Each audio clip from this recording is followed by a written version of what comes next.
আসসালামু আলাইকুম। আমার চ্যানেলে আপনাদের সকলকে স্বাগত। গতকালকে নিউজ মিডিয়ায় দেখতে পেয়েছি এনসিপি নাকি 400 আসনের মধ্যে 300 আসন পাবে।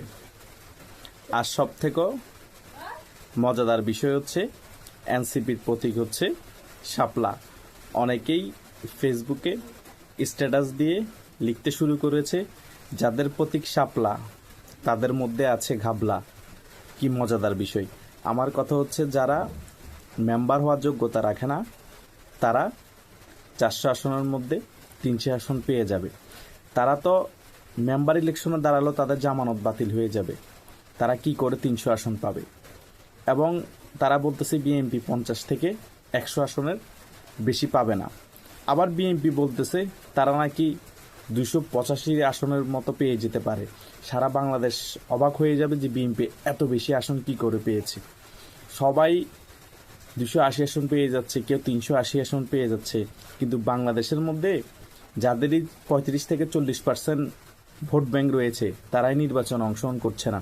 এবং জাতীয় পার্টির মতো দল যাদেরও 10 থেকে 12% ভোট ব্যাংক আছে তারাও নির্বাচনে অংশগ্রহণ করতে পারবে কি পারবে না তারও কোনো নিশ্চয়তা নেই। মানে 50 থেকে 55% মানুষ ভোট দিতে যাবে না, তারা 40-45% ভোট কাস্ট হবে বা 50% ভোট কাস্ট হবে। এখানের মধ্যে কেউ 300 আসন পেয়ে যাচ্ছে, কেউ 285 আসন পেয়ে যাচ্ছে, কেউ 200 আসন পেয়ে যাচ্ছে। আরে ভাই, মগের মুল্লুক বাংলাদেশটা। এগুলা কি হাস্যকর নির্বাচন? আগে বলা হতো শেখ হাসিনা দিনের ভোট রাতে করে ফেলে, তো আপনারা তো দিনের ভোট আর রাতে করবেন না, আপনারা ভোটের টাইম হওয়ার আগে 3 মাস আগে ভোট শেষ করে দিবেন। অলরেডি ভোটের কখন ডেট তারও কোনো ঠিক ঠিকানা নাই। 6 মাস আগে থেকে কেউ 300 আসন নিয়ে ফেলতেছে, কেউ 280 আসন নিয়ে ফেলতেছে। বাংলাদেশের মানুষকে বলদ পাইছেন না? আপনাদের যা ইচ্ছা তাই বলবেন, যা ইচ্ছা তাই করবেন, যত আসন নেওয়ার আপনারা নিয়ে নেবেন। ভোটটা যা শো থাকবে, ডিক্লেয়ার হয়ে যাবে জায়গা বরাবর থেকে, এগুলার পাইতারা না।